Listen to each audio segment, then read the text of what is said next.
नमस्कार मंडळी, स्वागत आहे तुमचं पंकज क्लिप्समध्ये, ज्यात आपण मोठे पॉडकास्ट छोट्या छोट्या क्लिप्समध्ये टाकतो. ही स्टोरी तुम्ही नक्की एन्जॉय कराल, पण त्याआधी सबस्क्राईब करायला विसरू नका. तू तुझ्या मैत्रिणीच्या आजोबांची कोणती तरी गोष्ट सांगणार होतीस की हॉरिफाईंग माझ्या एक्सपिरियन्स माझ्या ऑफ माय आजोबांची. Grandfather and his friend. Okay. हां, so okay. It was her father, माझे नानाजी. सो आमचा जो एरिया आहे चेंबूर नगर म्हणून, तिथे आम्ही राहायचो. सो आणि त्यांचं म्हणजे पूर्वीच्या माणसांचं कसं होतं, बिकॉज तेव्हा टाईमपास करायला ना इंटरनेट होतं ना काय ना काय. सो पूर्वी ना लोकं खूप असे उशिरापर्यंत बाहेर फिरत राहायचे. सो माझ्या नानाची ती सवय होती की रात्री 2-3 मित्र असे कट्ट्यावरती जमा व्हायचे. जेवण वगैरे झाल्यावरती खूप खूप लेटपर्यंत ते गप्पा मारायचे. तर आमच्याकडे ना एक असं एक मैदान आहे, मोठं खूप जुनं मैदान आहे. तर तिथे लोकं सगळे बसतात वगैरे. तिथे हे त्यांचे 2 मित्र आणि ते असे बसले होते. आणि आय थिंक रात्रीचे 12:30, 1, 2 पर्यंत ते बोलतायत असं नॉर्मल. ठीक आहे.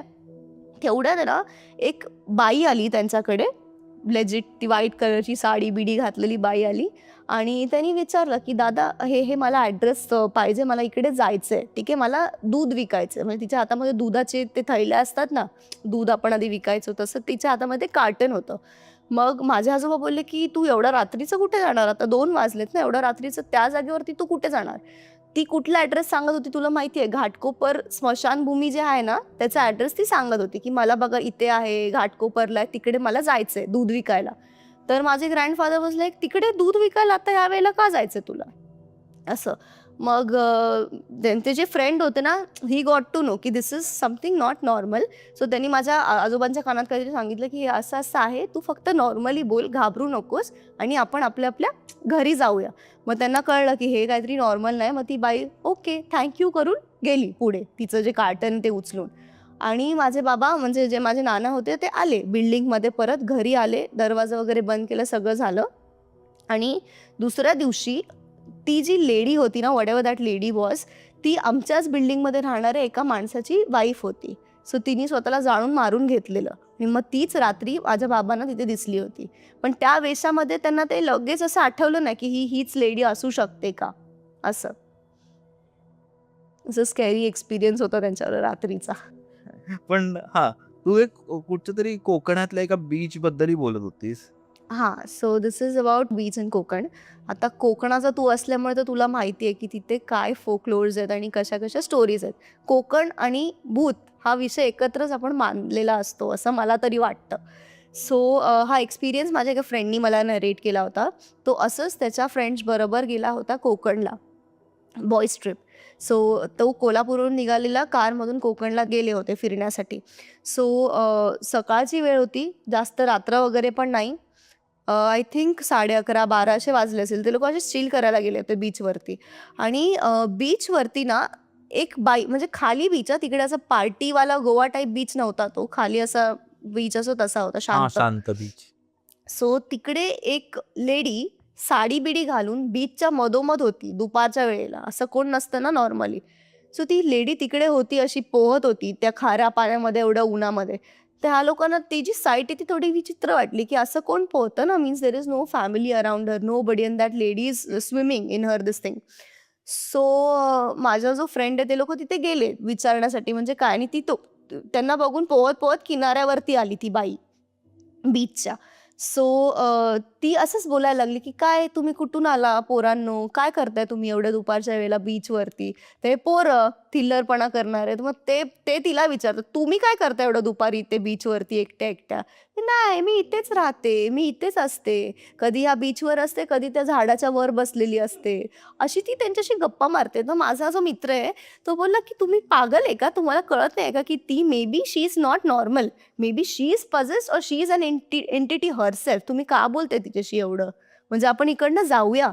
आणि ते बोलले, की "ठीक आहे, ठीक आहे. आता आम्ही जातो हां." काकी म्हणजे मध्यम वयाची बाई होती ती 40-45 मध्ये असेल तिचा एज ग्रुपमध्ये. आणि ते लोकं निघाले तिकडनं. निघता पाठी बघितलं, कोणी नाही तिकडे. कोणी नाही. 5 मिनिटाच्या दुरीवरती ते गेले. पाठी बघितलं, तिथे कोण बाई नाही, कोण माणूस नाही, कुत्रं पण नव्हतं. कुठे गेली ती बाई? डुबली थोडी पाण्यामध्ये. असा एक्सपिरियन्स होता त्यांचा त्या बीचवरती. बापरे! बीचवरच्या बऱ्याच गोष्टी आहेत. आपण जर बघितलं ना, बऱ्याच. माहिती नाही काय. पण आय डोंट नो म्हणजे मे बी ती वेडी असू शकते किंवा ती स्वतः पजेस असू शकते, पण असं कोणी भर दुपारी थोडी खाली बीचवरती स्विमिंग वगैरे करणार. आणि समज तुझं फ्रेंड्सचा ग्रुप येतो आणि अचानक तुझ्याकडे कोणी स्विम करत येतंय मधल्या समुद्रामधून तुझ्याकडे पुढे. सो इट इज स्कॅरी ना, for you, for me, for everyone. So he story पण माझ्या एका फ्रेंडची आहे. तिने आम्हाला सांगितली होती जेव्हा आम्ही एकत्र काम करायचो. सो ही तिच्या खूप क्लोज रिलेटिव्हची गोष्ट आहे. सो आणि लाईक मुस्लिम कम्युनिटी ते लोकं, आणि त्यांचं कसं होतं ना, की ती जी लेडी होती जिचं हे पोझिशनचं स्टोरी आहे, सो ते लोकं एकदा लग्नावरून, लेट नाईट लग्नावरून घरी येत होते. ठीक आहे, म्हणजे 4-5 बायका, 2-3 माणसं वगैरे, लहान मुलं रस्त्यावरून चालून चालून घरी येत होते, because may be the venue was near to their home. ठीक आहे, येत होते, चालतायत चालतायत चालतायत, म्हणजे बायकांचा ग्रुप, माणसांचा ग्रुप असं. ठीक आहे, आणि रात्रीचे तेव्हा वाजले असतील 11:30-12 वगैरे वाजले असेल, late in the night. So आणि ही जी लेडी होती ना, जिच्याबरोबर हे सगळं घडलं, ती she was talking on the phone. ठीक आहे, आणि फोनवरती बोलता बोलता ती अशी पाठीमागे उभी राहिली. म्हणजे आपण बोलतो ना फोनवरती आता मी बोलते, सो ती बोलण्यामध्ये एवढी ती हे झाली की तिला कळलंच नाही की माझे साथीदार जे आहेत ते पुढे पुढे निघून गेले चालत, आणि ती एक 500 मीटर लांब असेल त्यांच्यापासून. बोलतेय बोलते बोलते आणि अचानक आहे ना, काय झालं काय माहिती, ती बसली रस्त्यावरती, फोन ठेवला आणि बसली. आणि लग्नामध्ये जाते म्हणजे एकदम सजून सावरून, एकदम प्रॉपर मुस्लिम लोक कसे असतात, सोनं घातलंय, केस मोकळे, इत्तर वित्तर लावलंय फुल ऑन, ती बसली. तिचे नातेवाईक पाठी वळून बघतात की ही का अशी रस्त्यावरती बसली आहे, एवढं चांगला ड्रेस घालून, अशीच बसली, उठेच ना, फोन बिन सगळं तिथे बाजूला. आणि तिचे नातेवाईक बोलतात की चलो क्या हो गया आपको, काय अम्मी का आप्पी काय ते म्हणतात की चलो आप घर पे जाना है. ती बघायलाच तयार नाही त्यांच्याकडे. ती बोलते मैं नहीं आऊंगी, मैं इधर ही रहने वाली हूँ आज से, असं यही मेरा है सब कुछ, असं त्यांच्या लँग्वेजमध्ये ती बोलायला लागली. नहीं नहीं नहीं अम्मी अब चलो, इतना देर हो गया रात को, आप रस्ते पे अच्छे कपडे आपके खराब हो रहे, आप उठो चलो करके. सो मग त्यांनी घेऊन गेलं की जबरदस्ती करून, उठ उठ उठ करून. दुसऱ्या दिवशीपासून त्या लेडीचे पूर्ण तेवरच बदलले घरामध्ये. कधी ती एकदम विचित्र वागायची, लोकांना मारायची. आणि ती मिडल एज लेडी होती, 50-50मध्ये ती लेडी होती. तिला 2-3 मुलं होते, म्हणजे तिचे स्वतःची मुलं, त्यांचे लग्न झालेले. म्हणजे तू विचार करू शकतो की ती मिडल एज लेडी होती ती. तर तिचं कसं होतं ना, ती अक्षरशः तिचे कपडे वगैरे काढायची घरामध्ये. एवढी मोठी बाई तिचे सगळे कपडे वगैरे काढायची, आणि she used to sexually attract her own children towards her. म्हणजे ती असं बोलायची की म्हणजे मला तू पाहिजे, असं तसं. म्हणजे तुला माहिती आहे, प्रॉस्टिट्यूशनवाल्या बायकांचं एक वेगळं स्टॅन्स असतो बोलण्याचा वगैरे, किंवा वेगळे हावभाव किंवा वेगळे लँग्वेजेस असतात त्यांचे. मग ती बोलायची की नाही तू आजा मेरे पास, असं तिच्या मुलांना बोलायची ती. आणि घरामध्ये ती तशीच वावरायची, तिच्या हजबंड समोर, तिच्या मुलांसमोर, सुनांसमोर अशी वावरायची ती घरामध्ये. मग त्यांना वाटलं की हिला काय झालं, म्हणजे हिला काय डोक्यावरती परिणाम झाला किंवा काय असं. मग त्यांचे ते मौलवी जी काय असतात त्यांच्या धर्मामध्ये, सो त्यांनी त्यांच्याशी कन्सल्ट केलं की असं असं ही बघा वागते, काय प्रॉब्लेम आहे. मग ते बोलले की हिच्या बॉडीमध्ये ना, तुम्ही कुठे गेलेलात का तुम्ही आता रिसेंटली. मग त्यांनी स्टोरी सांगितली की ते लोक, हां आम्ही लग्नावरून येत होतो, तसं लेट नाईट आम्ही चालत वगैरे होतो, मग तिथे काय झालेलं का, त्या मौलवीनी विचारलं. सो ते म्हणाले की हां, म्हणजे ती मध्येच अशी रस्त्यावरती बसून गेली, आम्हाला वाटलं थकली असेल म्हणून बसली असेल. ते बोलले की नाही, त्याच्यावरती एक झाड होतं चिंचेचं. ते मौलवी बोलतायत, ही डझंट नो की तिथे काय चाललेलं. त्या ह्याच्यावरून तिच्यामध्ये 3 स्पिरिट्स आलेत. एक त्या प्रॉस्टिट्यूटचं स्पिरिट आहे, एक त्या मुलीचं स्पिरिट आहे, आणि एक आहे हे आपलं ट्रान्सजेंडरचं जे स्पिरिट असतं ते आहे तिच्यामध्ये. हे 3 स्पिरिट तिच्यामध्ये वास करतायत, आणि हे इतके स्ट्रॉंग आहेत ना की हे तिला सोडणार नाही आहेत. ठीक आहे, मग तुम्ही काय पण करा, बिकॉज ते 3 व्यक्ती तिच्यावर एवढे हावी झालेले आहेत. आणि ती she used to think herself of that prostitute who was residing in her. तिने एवढं ती एंटिटी स्वतःमध्ये घेतली होती. तशी करायची, तिथे जायची, उभं राहायची, साड्या तशा घालायची, मेकअप तसं करायची. ते तिचं चाललेलं 15-20 दिवस असं.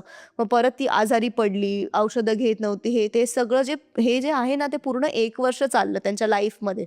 मध्येच नॉर्मल व्हायची, मध्येच असं वागायची असं. आणि शेवटी शी डाईड, म्हणजे ते स्पिरिट तिला घेऊनच गेलं. जेव्हा ती वारली ना, तेव्हा त्यांचा जो जनाजा असतो तिथे नाही का, म्हणजे घरामध्ये डेड बॉडी ठेवतात सगळ्यांनी येऊन हे करण्यासाठी, भेटण्यासाठी. ती डेड बॉडी जी होती ना, ती उठली, ओखली, म्हणजे ते पूर्ण ग्रीन लिक्विड असतं ना बॉडीमधलं, ते उठून त्याला काहीतरी म्हणतात मेडिकल टर्ममध्ये, फ्रॅक्शन या फ्रिक्शन समथिंग बोलतात त्याला. ते केलं तिने आणि परत झोपली. मग तिच्या जे पोटामध्ये ते सगळं होतं, वाईट गोष्टी किंवा नेगेटिव्हिटी किंवा ते entity, it came out of her when she died. अक्षरशः त्या डेड बॉडीने उठून ती उलटी केली. आणि ही माझ्या फ्रेंडच्या मावशीची गोष्ट. So she was there to see all this.